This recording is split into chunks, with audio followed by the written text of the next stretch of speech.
লজ্জা লাগে। ডাক্তার শফিকুর রহমান বিরোধী দলীয় নেতা, তিনিও বিবৃতি দিয়েছেন। একজন ধর্ষকের পক্ষে ডাক্তার শফিকুর রহমান বিবৃতি দিয়েছেন। শিবিরের মান হলো ধর্ষণ করে আত্মগোপনে চলে যাওয়া। শিবিরের একজন কেন্দ্রীয় নেতা একজন নারীকে বিয়ের প্রলোভনে একের পর এক ধর্ষণ করেছে, তার ভ্রূণ নষ্ট করেছে, এরপরে আত্মগোপনে চলে গেছে। বিয়ে করবে না, এই জন্য বিয়ে করবে না,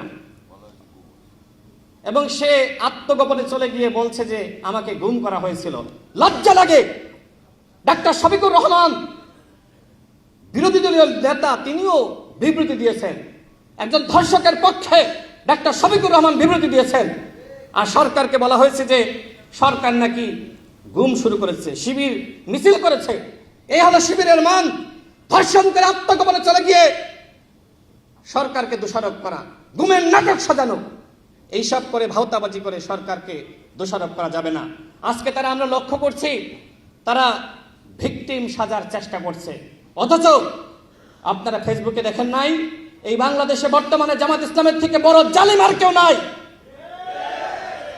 তারা এখন কথায় কথায় গালিগালাজ করে, আমাদের বাক স্বাধীনতাকে হরণ করতে চায়, আমাদের বিরুদ্ধে নানান অপপ্রচার। এগুলো কেন করে? যাতে করে আমরা আর বক্তব্য না দিই, চুপ হয়ে যাই।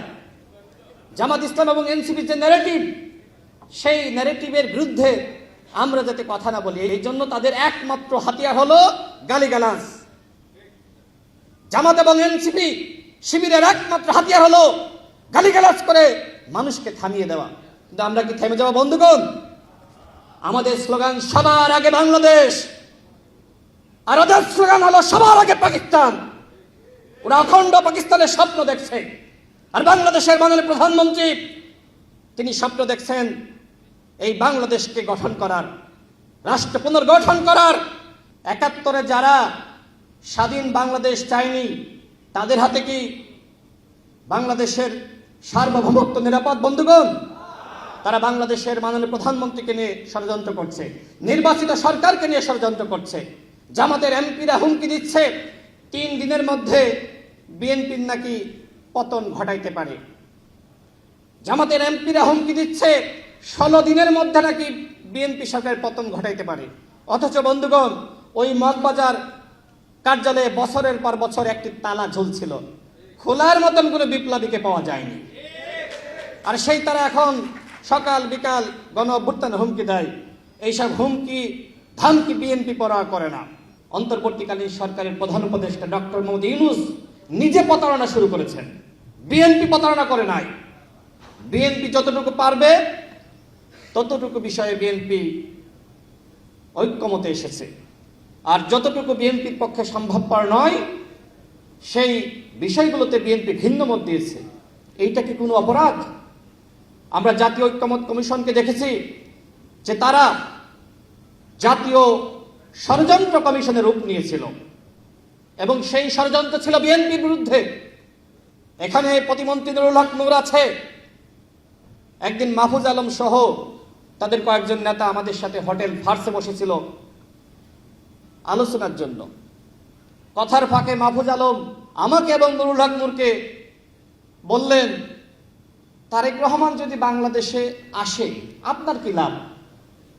তার মানে কি? তার মানে এই সকল উপদেষ্টারা তারা ওই পদে বসে বাংলাদেশের বর্তমান মাননীয় প্রধানমন্ত্রী যাতে বাংলাদেশে না আসতে পারে সেই চক্রান্ত শুরু করেছিল। ওই চক্রান্তকারীরা চায়নি জনাব তারেক রহমান বাংলাদেশে ফিরে আসুক, কিন্তু তিনি বাংলাদেশে এসেছেন, বীরের বেশে এসেছেন। বাংলাদেশের জনগণ, লাখো কোটি জনতা তাকে বরণ করে নিয়েছে। তিনি ল্যান্ড করেই বাংলাদেশের মাটি ছুঁয়ে দেখেছেন, এবং সেই মাটির কসম নিয়ে তিনি তার যে পরিকল্পনা, সেই পরিকল্পনা বাস্তবায়নে তিনি প্রতিনিয়ত সংগ্রাম করে যাচ্ছেন, জেলায় জেলায় যাচ্ছেন, মানুষের কথাগুলো শুনছেন। এগুলো জামাত এবং এনসিপির ভালো লাগছে না, কারণ জনাব তারেক রহমানের যে বাস্তবমুখী রাজনীতি, গণমুখী রাজনীতি, এই গণমুখী রাজনীতির ধারে কাছেও নাই বিএনপি। বিএনপি আছে, কিন্তু এই গণমুখী রাজনীতির ধারে কাছেও নাই এই জামাত এবং এনসিপি, তারা একের পর এক চক্রান্ত করছে। বাংলাদেশে একমাত্র দল হিসেবে বিএনপি গণমুখী রাজনীতি করছে। আর আপনারা কি করছেন? এখন শুনতে পাচ্ছি যে কিচেন ক্যাবিনেটের গল্প। হ্যাঁ, কিচেন ক্যাবিনেট ছিল, এবং সেই কিচেন ক্যাবিনেটের নেতৃত্বে ছিল এনসিপি। অন্তর্বর্তীকালীন সরকার ছিল এনসিপির সরকার। ডক্টর মোহাম্মদ ইউনূস তিনি এনসিপির পরামর্শ ছাড়া কোনো কাজ করতেন না। তিনি বলেন নাই যে এই তরুণদের অনেকে মন্ত্রী হবে। কিভাবে সম্ভব? যদি একটি দল সরকার গঠন না করে তাহলে মন্ত্রী কেমনে হবে? তার মানে জামাত এবং এনসিপিকে সরকারে বসাবে আর বিএনপিকে অপোজিশনে বসাবে। এই চক্রান্ত ছিল ডক্টর মোহাম্মদ ইউনূসের। কিন্তু এদেশের জনগণ সেই চক্রান্তকে রুখে দিয়েছে। এদেশের জনগণ বিএনপিকে ভোট দিয়ে ক্ষমতায় এনেছে। বিএনপি এখন দেশ পরিচালনা করছে, জনগণের ভোটে ক্ষমতায় এসে দেশ পরিচালনা করছে। সুতরাং বিএনপির বিরুদ্ধে কোনো চক্রান্ত ষড়যন্ত্র করে পার পাওয়া যাবে না। বিএনপির লক্ষ কোটি সমর্থক রয়েছে, বিএনপির হাজারো নেতাকর্মী রয়েছে। এই ষড়যন্ত্র, এই চক্রান্তকে তারা রুখে দেবে ইনশাআল্লাহ।